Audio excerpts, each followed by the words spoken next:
Pueden tomar sus asientos. Pastor, por favor, que Dios le bendiga grandemente y hable a través de él.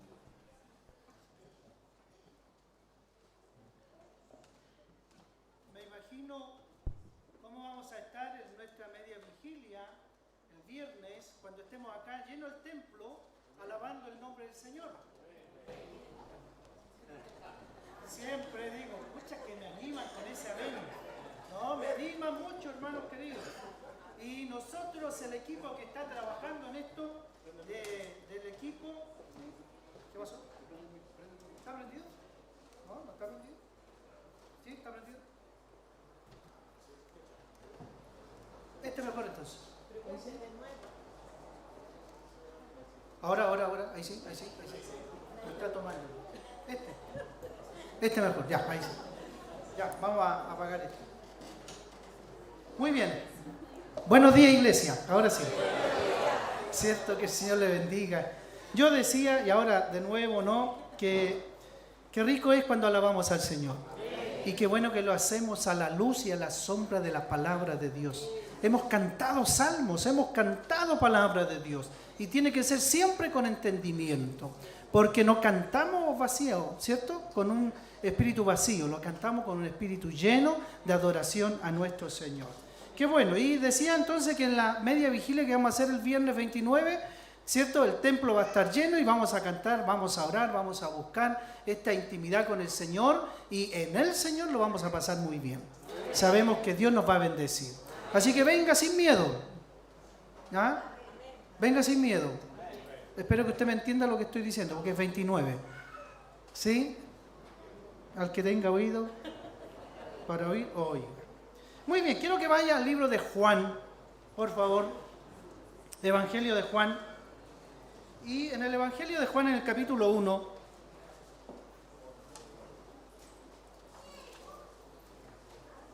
versículo 4. Evangelio de Juan, ¿sí? Capítulo 1, versículo 4. Y tengo que decirle, sobre todo a nuestras visitas y a los que están por primera vez en nuestro templo, que estamos estudiando referente a todo lo que es la mayordomía. Ser un buen mayordomo, un buen siervo para la gloria y la gracia de Dios. ¿Sí? Y hemos dicho poco a poco que nosotros como hijos, como hijas de nuestro Dios, debemos trabajar la mayordomía en nuestra vida, ¿o no? Y yo le dije al principio que usted se colocara una nota del 1 al 7, ¿qué o cuán buen mayordomo es usted en la vida que Dios le ha regalado o le ha prestado? Y ahí entonces yo creo que a lo mejor usted puede tener un 5, un 6, un 7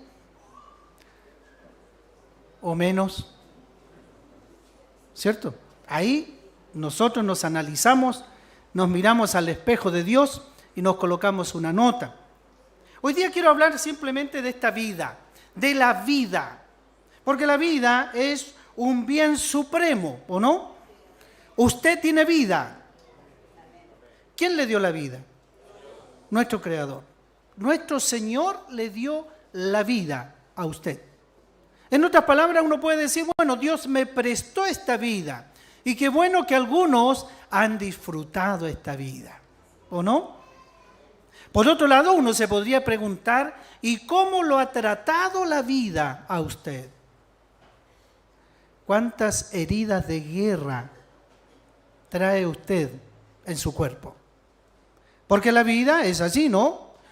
Nunca nos dijeron que usted, una vez que nació, va a ser una vida, pero que siempre va a ir hacia arriba. Vamos a tener algunas cosas. Pero, ¿sabe? Esas cosas que podemos nosotros enfrentar, que son diferentes realidades, nos ayudan a madurar en la vida, ¿o no? ¿Se acuerda de uno que cantaba por ahí que decía, tropecé de nuevo? ¿Es el salmo número? No, ¿cierto? Pero había un cantante que decía, tropecé de nuevo con la misma piedra. Y nosotros hemos tropezado ¿cuántas veces en la misma piedra?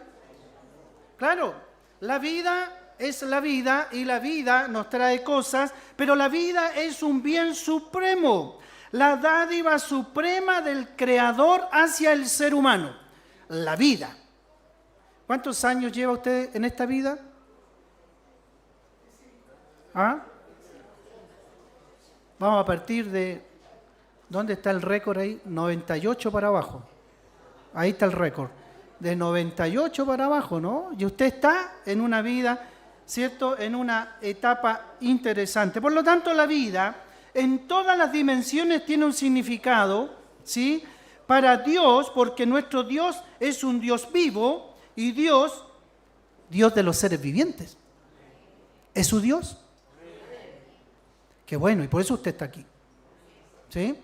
Y sabe, nada pasa debajo de este cielo, de este mundo, que Dios no lo sepa.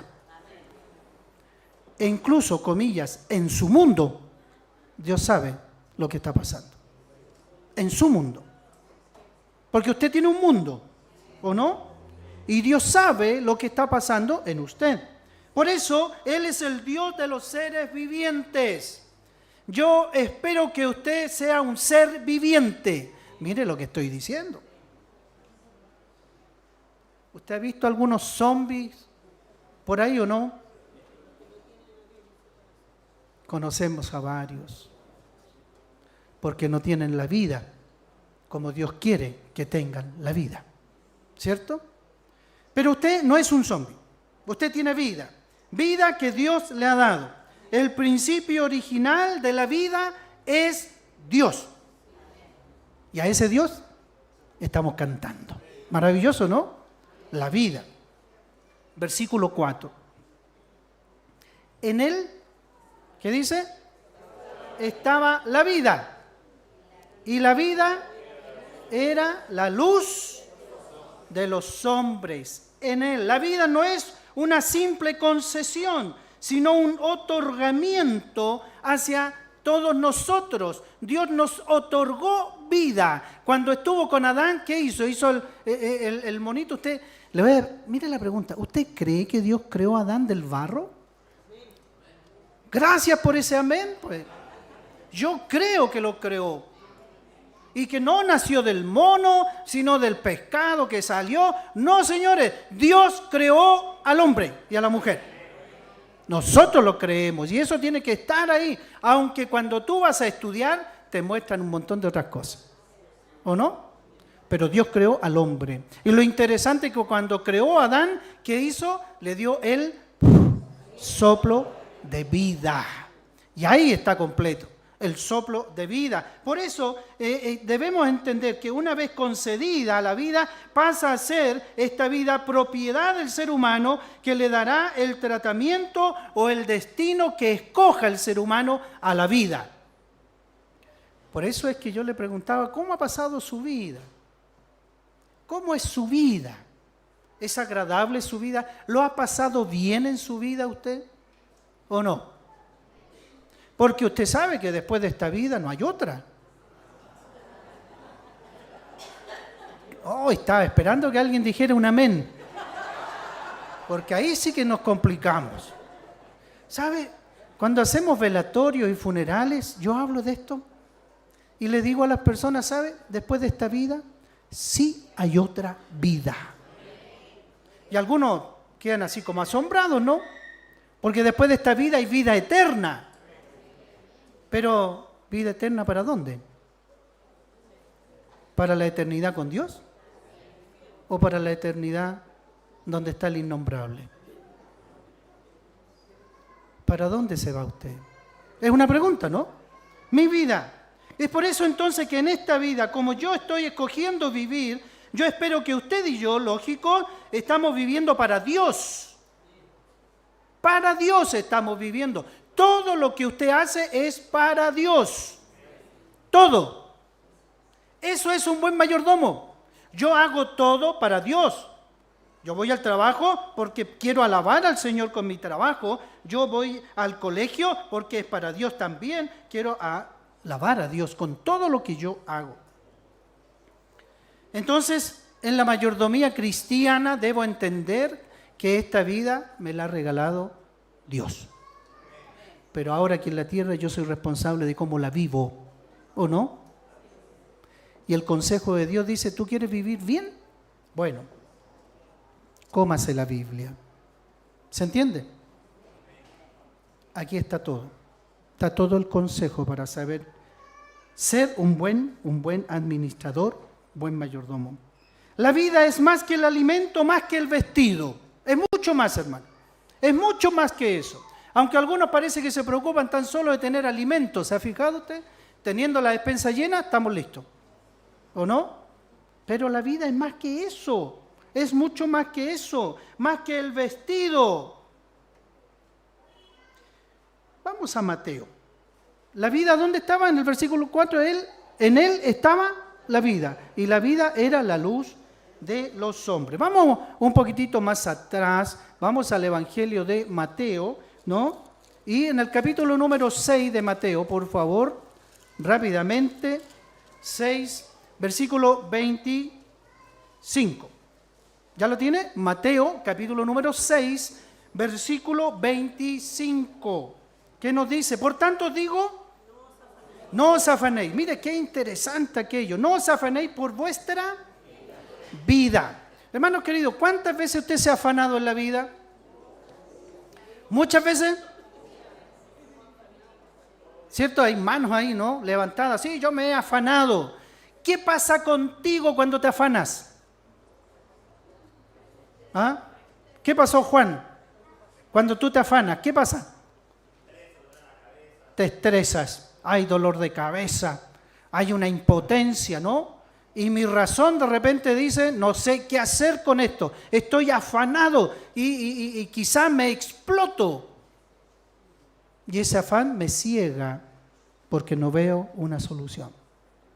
Y por eso que duele la cabeza y el cuerpo como explota, hasta te pueden dar alergias, úlceras nerviosas y olvídate. ¿Sabe que si tú caes en el afán, el único que te quita el afán es la autoridad y presencia de Dios? ¿Por qué te digo aquello? Porque cuando tú estás en el afán, hasta tu fe está temblando. Cuando estás en el afán, tu fe decae y quizás vas perdiendo la fe. Mientras que en tu afán tú tienes que arrodillarte, humillarte y buscar a Dios. Y Señor, yo no sé qué hacer, pero tú eres el Todopoderoso. Y voy delante de ti. Ayúdame con este afán. No es que el ser humano es natural, parece que el ser humano cae en el afán, ¿no? Y de repente nos metemos en cada lío, ¿sí o no? Y nos presionamos. Y el afán viene. Pero dice, por tanto digo, no os afanéis por vuestra vida, que habéis de comer o que habéis de beber, ni por vuestro cuerpo, que habéis de vestir. ¿No es la vida más que el alimento y el cuerpo más que el vestido? ¿Es así o no es así? Claro, hermanos queridos, usted puede vivir con una ropita que tiene más de 2 años, sí, y usted sigue viviendo. ¿O no? ¿O es que hay que andar comprando, no sé cuáles son las marcas de ahora, pero ¿qué marca? ¿Ah? Calvin Klein, no sé, no tengo idea, ¿eso es una marca o no? No tengo idea, pero bueno, hermanos queridos, la vida es donde usted tiene que saber vivir esta vida. La vida entonces es más que toda la riqueza que alguien puede poseer, hermanos queridos. No te afanes por buscar riquezas, porque la vida es más importante que la riqueza. Algunos dicen, sí, pastor, pero el dinero, pucha, que ayuda. Sí, ayuda el dinero. Y Dios sabe cuánto te va a dar.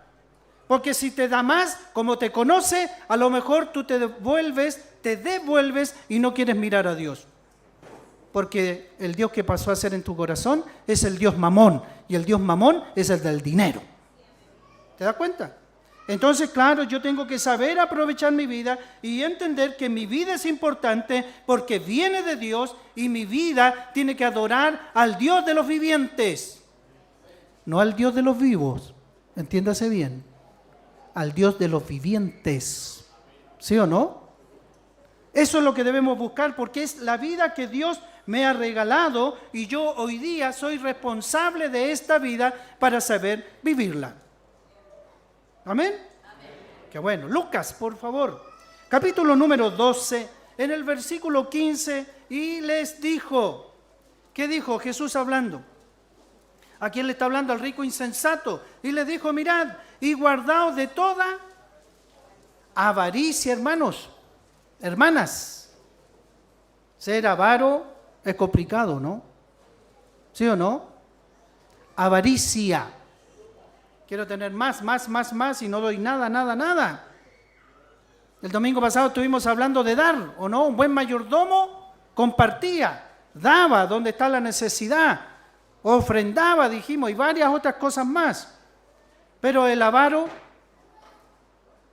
no hace nada de aquello, ¿sí? Mirad y guardaos de toda avaricia, porque la vida del hombre no consiste en la abundancia de los bienes que posee. No, esa no es la vida. No te pueden a ti evaluar por lo que tú posees, ¿o no? ¿Es así en este mundo?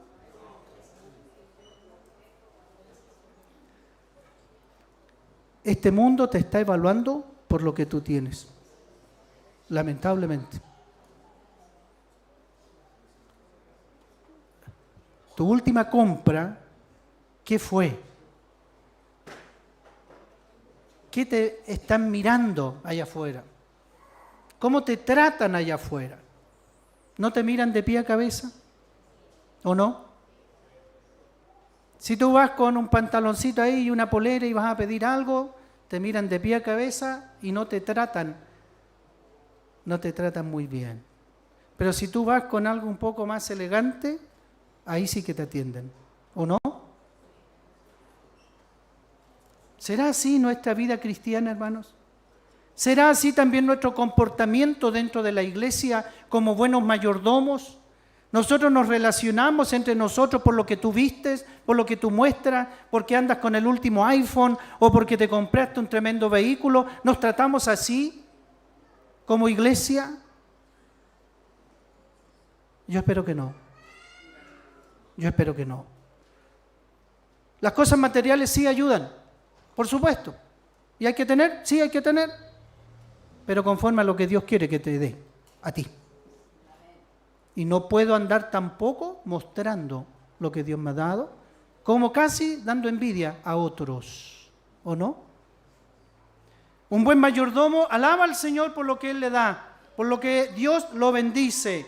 Y si puedes bendecir a otro, hágalo. Porque la vida de eso se trata, hermanos queridos. La vida tiene que ser una vida donde debemos guardarnos de toda avaricia. Un buen mayordomo no es un avaro. ¿Sí? Entonces, cuando conversamos estos temas, yo tengo que subirme a esta balanza de Dios y preguntarme, ¿estoy viviendo una vida de avaricia? ¿Estoy caminando así? Yo espero que no, ¿cierto? ¿Y los amenes? Yo espero que no, ¿cierto? Quien posee mayor suma de bienes no posee más vida. Miren qué interesante. Quien tiene más no posee más vida que el otro. Todos tenemos la vida. Y cuando el Señor diga, tengo cita contigo, ¿qué nos llevamos? Nada. No nos llevamos nada. Por lo tanto, ten cuidado que tu vida se ciegue con las cosas materiales y que al último, cierto, tu corazón pasa a ser un corazón con avaricia. Un buen mayordomo del Señor no puede tener esta característica. Dios no es solo el dador de la vida, Él es también el juez de la vida, ¿o no? Porque un día nos van a llamar y nos van a decir, ¿qué pasó, amigo? Bueno, no sé, es una idea mía, pero no sé, a lo mejor va a decir, venga hijo, venga hija, vamos a conversar aquí. ¿Cómo lo hiciste con la vida que te regalé? ¿Cómo lo hiciste? Y ahí nosotros daremos, ¿no?, muchas explicaciones. Muchas veces es el salario, la ganancia del trabajo del mayordomo cristiano, que eso lo tiene medio complicado en la vida de la mayordomía. Nos complicamos con el salario, con lo que Dios te da a ti a fin de mes. ¿Eres un buen mayordomo con lo que tienes? ¿Con lo que Dios te da? ¿Con lo que recibimos a fin de mes? ¿Somos buenos mayordomos?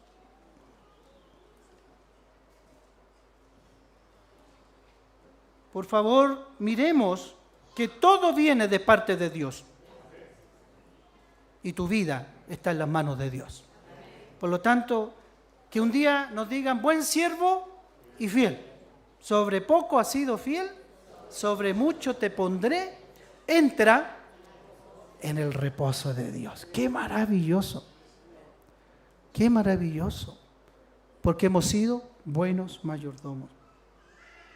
Esto de la avaricia y esto de mirar la vida conforme solo a esa área, daña tu propia vida, tanto psicológica, pero también te puede dañar una forma física. Y en lo espiritual también te daña. Te puede dañar la vida en la relación con tu semejante, con el que está a tu lado. Hay un deterioro completo en el significado de la vida que Dios quiere que tú tengas en este siglo XXI. Si nosotros sacamos los ojos del dador de la vida. Y hay daño, y nos dañamos nosotros. Y si nos dañamos nosotros, por ende, dañamos la iglesia. ¿Y sabe cuál es la preocupación que debe tener la iglesia? Se lo he dicho varias veces, es glorificar el nombre del Señor. Usted y yo debemos glorificar el nombre del Señor. La gloria es para el Señor. Y la iglesia en conjunto, todos nosotros, porque esa es la iglesia, el ser humano que está acá adentro, ¿cierto? Es la iglesia, se debe preocupar que la iglesia viva en santidad. Tú te preocupas de tu santidad y en conjunto nos preocupamos de la santidad de la iglesia. Un buen mayordomo debe preocuparse de eso. Si tú caes en el pecado, te complicas tú y complicas la iglesia. Si jugamos con el pecado, sigues complicando la santidad de la iglesia. Y ojo que el pecado no tiene grados. El pecado es pecado, ¿o no? Porque uno de repente se pregunta, ¿y tú eres pecador? No, yo no he matado a nadie. No, yo no he robado a nadie. Pero, ¿qué otro pecado hay? ¿Ah? ¿Cierto? Pero nombra un par de pecados. De esos que pasan así como la envidia, mentira. ¿No hay que pasa así? Una mentirita blanca. ¿Sí o no? Hermanos queridos, si tú no te preocupas de tu santidad, complicamos la santidad de la iglesia. ¿Se da cuenta? Y cuando pasa eso, y cuando tenemos que dar solución al pecado que entra en la iglesia, adivine quién tiene que actuar para poder mejorar la santidad en la iglesia. ¿Quién? Nosotros decimos en la iglesia bautista, los oficiales de la iglesia trabajan en la disciplina y mejorar. ¿Y esos son los oficiales de la iglesia? Los diáconos y el pastor. ¿Cierto? Y ellos se preocupan de llamar a aquel que está en pecado para que haya un arrepentimiento, sacarlo de ese estado, restaurarlo, volverlo al camino y que siga caminando con nosotros. Es preocuparse de la santidad de la iglesia. Pero lamentablemente cuando alguien es disciplinado, adivine quiénes son los malos. Los oficiales. Y el pecador dice, no, ellos son los malos, no que me están disciplinando. Pero el pecado es pecado. Y el buen mayordomo tiene que preocuparse de la santidad de su vida cristiana. Y si usted no se preocupa, y si usted comete pecado, y usted entonces va a ser llevado a disciplina porque buscamos la santidad suya, la santidad de la iglesia. Y el mayordomo debe ser responsable conforme a aquello. Entonces la pregunta es, ¿y estamos viviendo en santidad los mayordomos? ¿Usted, yo, estamos viviendo en santidad? Amén. Gracias. Sí, pues hermanos, si la santidad es algo serio, es algo que Dios pide a la iglesia. Sin santidad, nadie podrá ver a Dios. Sin santidad. Qué tremendo, ¿no? Debemos vivir, hermanos queridos, en la vida. Hay un escritor que dice que la vida se vive en estas 4 estaciones del año y no tan solo en la primavera. Mire qué romántico, ¿no? ¿En qué? En la infancia. ¿Cuántos infantes tenemos acá? Hay algunos que están por ahí hablando. Bueno, gritando, ¿no? Porque no hablan todavía, ¿cierto? La inocencia. Qué rico, ¿no? Qué rico es la inocencia, la infancia. Uno que es abuelo ahora ve que a los bebés uno los limpia, les da lechecita, los hace dormir. Qué rica esa vida. ¿Cuántos de ustedes de 40, 50 años no les gustaría eso? Que les dieran de comer, los bañaran, los hicieran dormir y así todos los días. Qué grato, ¿o no? No ir al trabajo, no preocuparse que hay que llenar el refrigerador, que hay que pagar las cuentas. La infancia, qué rico es. Por eso que los niños disfruten su infancia y que los padres disfruten a sus infantes, ¿o no? Sí, disfruten a los infantes, jueguen con los infantes, tírense al suelo con los infantes, disfruten a sus hijos, infantes, y por qué no a los nietos también. Mire, después viene en esto, ¿no?, de la vida, y en todas las etapas de esta vida, usted y yo debemos ser buenos mayordomos, ¿o no? Y aquí usted me dirá, amén fuerte. En la preadolescencia, ¿cuántos hijos preadolescentes tenemos? Qué rica esa etapa, ¿o no? Cuando los hijos ahí ya se quieren rebelar un poco y quieren hacer lo que ellos quieren, y sobre todo ahora con tanta moda que vemos, miramos, observamos. De repente uno sale a la calle y mira y uno dice, ¡ay! ¿Qué es esto?, dice. ¿Sí o no? Yo he visto personas así, claro, hoy día el mundo acepta todo lo que sea, ¿no? Pero uno que es generación antigua ve diferentes cosas y uno se asusta de repente, ¿no? Se asusta, sí. Pero la preadolescencia, la curiosidad, la imaginación creativa, el alboroto del aprendizaje social, ahí está el preadolescente, ¿no? Y nosotros tenemos que estar ahí porque alguna vez usted también fue preadolescente. ¿Se acuerda o no? ¿Se acuerda cuando usted fue preadolescente? ¿Qué es lo que hizo? ¿Ah? ¿Qué maldad hizo usted, Neri? ¿Qué maldad hizo usted, preadolescente? Mejor no lo diga, ¿cierto? Oh, y uno era muy aventurero, si yo le contara de las cosas de algunos de ustedes, no las mías. Mire, después viene la adolescencia, ¿o no? ¿Cómo fue usted como adolescente? Bueno, ejemplo de adolescente, ¿o no? ¿Sí o no? Cuando la etapa del adolescente mira a los papás, estos viejos no saben nada. Yo nomás sé, ¿qué tanto? ¿Ah? Los adolescentes son así o no. Pero la vida tiene que vivirla. El descubrimiento de otro diferente, la aventura, el cuestionamiento. Lástima que esto pasa tan rápido, dirían algunos adolescentes, ¿no? ¿Cuántos de ustedes, cuando discuten con su preadolescente o su adolescente, tiene que dar cualquier argumento para salir airoso? Hoy día estamos en la etapa de la argumentación. Antes, nuestros padres, nosotros preguntábamos y decían, esto no, pues papá. Y ellos decían, no. ¿Y por qué no, papá? ¿Por qué no? Ya, pero ¿por qué no? ¿Por qué no? Ni una argumentación, ¿sí o no? ¿Y qué decía usted? ¿Por qué no? Nada más. La adolescencia. Hoy día el adolescente a usted le va a preguntar todo. Y si usted no tiene una argumentación, el adolescente le va a explicar a usted. Porque así es el adolescente hoy día. ¿No ve que hay muchas redes de información? Por eso usted tiene que prepararse como papá, como mamá, a saber argumentar las cosas con su hijo en una discusión. La discusión es cuando nosotros damos a conocer tu argumentación y yo escucho la tuya y tú me escuchas a mí y sacamos conclusiones juntos. Argumentación. Pero nuestros hijos tienen quizás de repente más argumentación que nosotros, ¿o no? Cuidado ahora, en estos tiempos, con el porque sí y porque no. Hijo, usted ahí, porque sí nomás. Argumentación.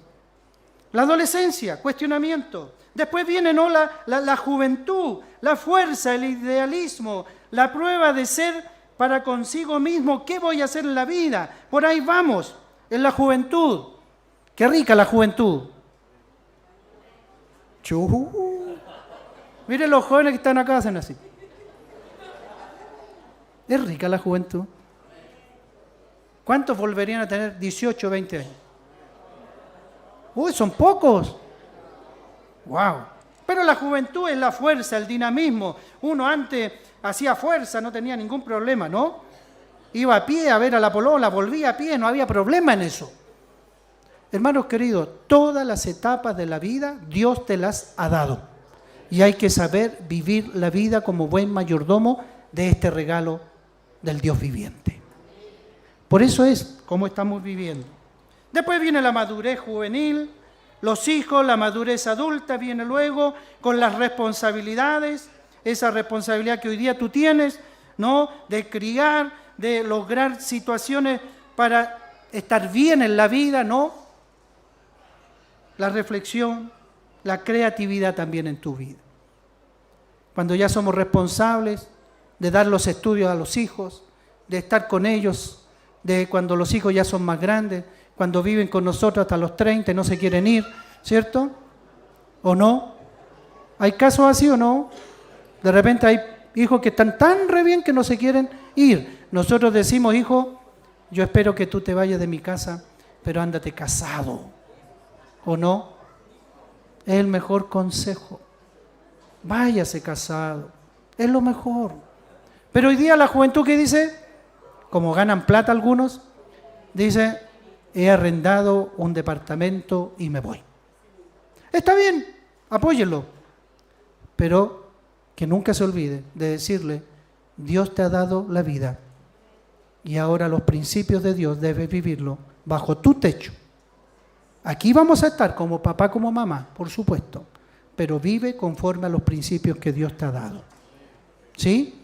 Y ahí estamos y los apoyamos. Pero después, hermanos queridos, la última etapa, viene la etapa de la vida en la vejez. La vida que se nos complica, ¿o no?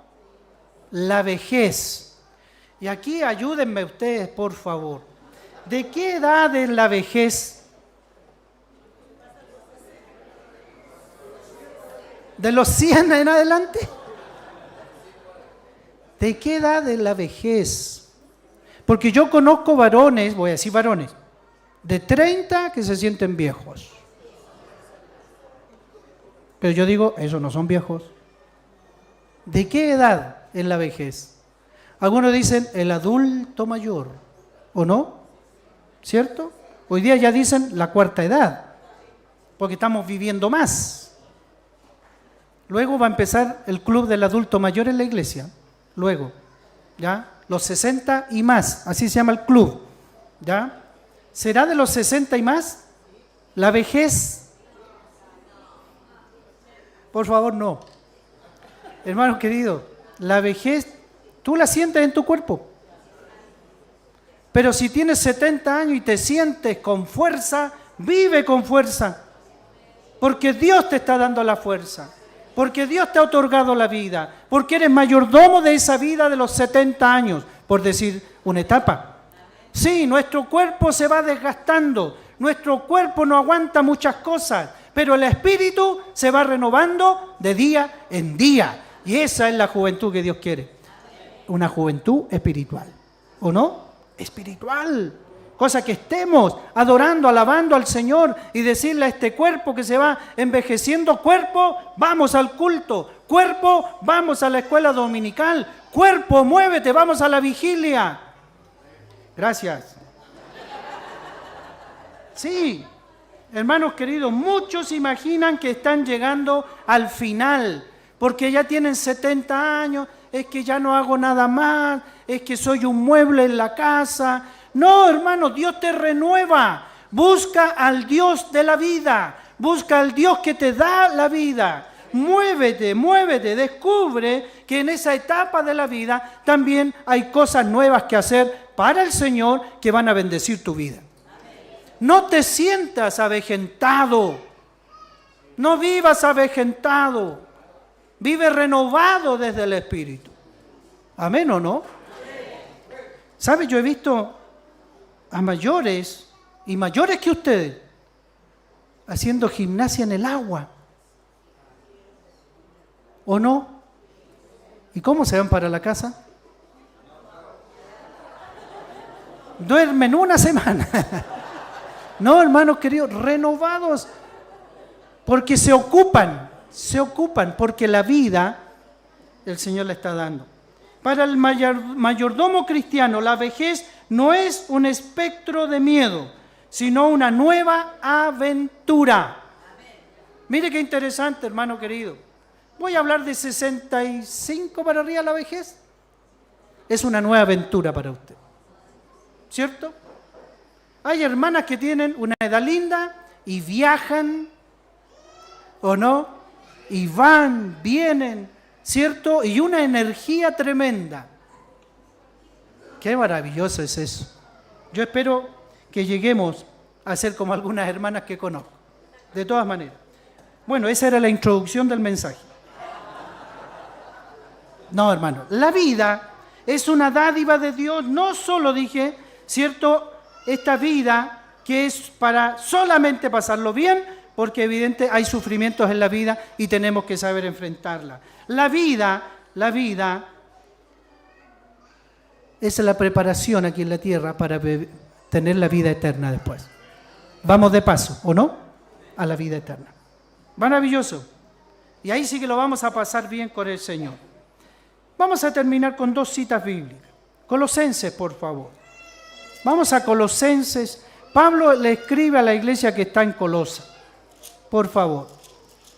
Y en Colosenses vamos a encontrar el capítulo número 1, versículo 19 al 23. Colosenses, capítulo 1, versículo 19 al 23. ¿Ya? Por cuanto agradó al Padre que en él habitase toda plenitud, y por medio de él reconciliar consigo todas las cosas, así las que están en la tierra, ¿está conmigo, no?, como las que están en los cielos, haciendo la paz mediante la sangre de su cruz. Y a vosotros también, que erais en otro tiempo extraños y enemigos en vuestra mente, haciendo malas obras, ahora os ha reconciliado en su cuerpo de carne, por medio de la muerte, para presentaros santos y sin mancha, irreprensibles delante de él. Si en verdad permanecéis fundados y firmes en la fe, y sin moveros de la esperanza del evangelio que habéis oído, el cual se predica en toda la creación que está debajo del cielo, del cual yo, Pablo, fui hecho ministro. Un buen mayordomo entiende lo que Pablo está diciendo. ¿Dónde está la plenitud?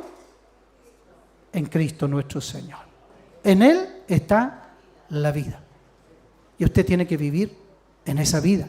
Y para tener esa vida, tiene que vivir en Cristo. Para tener plenitud. Plenitud, hermanos. Para poder saber confrontar esta vida. Esta vida que se asoma de repente con tantas cosas. Cada cristiano debe respetar la vida y velar por su propia vida. Cada cristiano debe respetar la vida del prójimo. Debe honrar la vida por sus principios en todas las dimensiones. Cada cristiano debe buscar vivir la vida abundante en Cristo Jesús. Abundancia espiritual. Yo no puedo, si bien es cierto, de repente hay cosas que vienen en mi vida, pero no toda mi vida es así, hermanos. Hay etapas que podemos estar pasando, pero uno se pregunta cómo Tantos años tú estás con estas realidades. ¿Acaso Dios no se ha manifestado en tu vida? El dador de la vida, mayordomo, eres tú de tu vida. De alguna manera Dios te enseña y te hace salir de algunas cosas que tú estás enfrentando. No puedes estar año tras año con lo mismo, porque Dios es el Dios de los milagros, es el Todopoderoso, el que tiene control y domina también tu vida. Es por ello que debemos respetar esta vida. Y en el momento que descendió Dios y se volvió carne en el vientre de María, elevó a un nivel tan sublime la vida humana en la tierra, porque era su deseo que los hombres y mujeres entendiesen, hermano, entendiesen la santidad como real significado de la vida. Tú quieres pasarlo bien en la vida, tienes que preocuparte de tu santidad. Y un buen mayordomo se preocupa de aquello. ¿Te das cuenta? Lo último que digo, Tito. Vaya Tito, este griego que nos enseña varias cosas, ¿no? Este griego que salió del politeísmo y vino al cristianismo y pudo entender quién era Jesús el Señor. Versículo 11 al 14. Porque la gracia de Dios se ha manifestado para salvación a todos los hombres, enseñándonos que, renunciando a la impiedad y a los deseos mundanos, vivamos en este siglo sobria y justa y piadosamente, aguardando la esperanza bienaventurada y la manifestación gloriosa de nuestro gran Dios.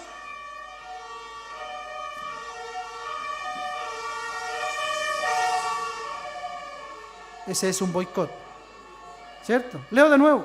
Aguardando la esperanza bienaventurada y la manifestación gloriosa de nuestro gran Dios y Salvador Jesucristo, quien se dio a sí mismo por nosotros para redimirnos de toda iniquidad y purificar para sí un pueblo propio, celoso de buenas obras. Eso debe hacer un buen mayordomo en la vida cristiana. ¿Se da cuenta? Hay un aspecto interno personal, debemos vivir con sobriedad. Debemos tener un aspecto en relación con el hombre, vivir justamente, aplicar justicia, y un aspecto de la relación con Dios, vivir piadosamente. Eso es lo que Tito está pidiendo al buen mayordomo de la vida. Te invito a cerrar tus ojos a esta hora, a orar al dueño de la vida, a orar al que nos regala la vida, a orar al que nos va a decir qué hiciste con esta vida. Te invito a que ores, que te presentes al Señor tu vida. Padre eterno, te damos gracias porque tú nos diste la vida. Te damos gracias porque nos enseñas a vivir la vida. Pero tú a esta hora también nos dices, tú me necesitas. Tú necesitas que yo te pueda guiar en tu vida. Pero para eso tú tienes que abrir tu corazón. Tienes que decirle a Dios, aquí estoy. Si usted me ha llamado, tengo que obedecer. A esta hora quiero preguntarte, amigo, visita, hermanos, si tu vida está alejada del Dios vivo, hoy día debes tomar una decisión. Dios te está llamando. Dios te dice que no es casualidad que estés hoy 17 en este templo, no es casualidad. Es porque Dios te ha traído, de una u otra manera, Dios te ha traído y quiere que tú seas un buen mayordomo en la vida. ¿Quieres decirle a Dios, aquí está mi vida? ¿Quieres entregar tu vida al Señor? ¿Quieres arrepentirte de tu pecado y decirle, Dios, perdóname, quiero caminar contigo, quiero que seas mi Señor? Si hay alguien en esta mañana que quiere decirle eso al Señor, te invito a ponerte en pie. Si hay alguien en esta mañana, Dios ha hablado a tu corazón. Te hago ese llamado en el nombre de Jesús. Dios te bendiga.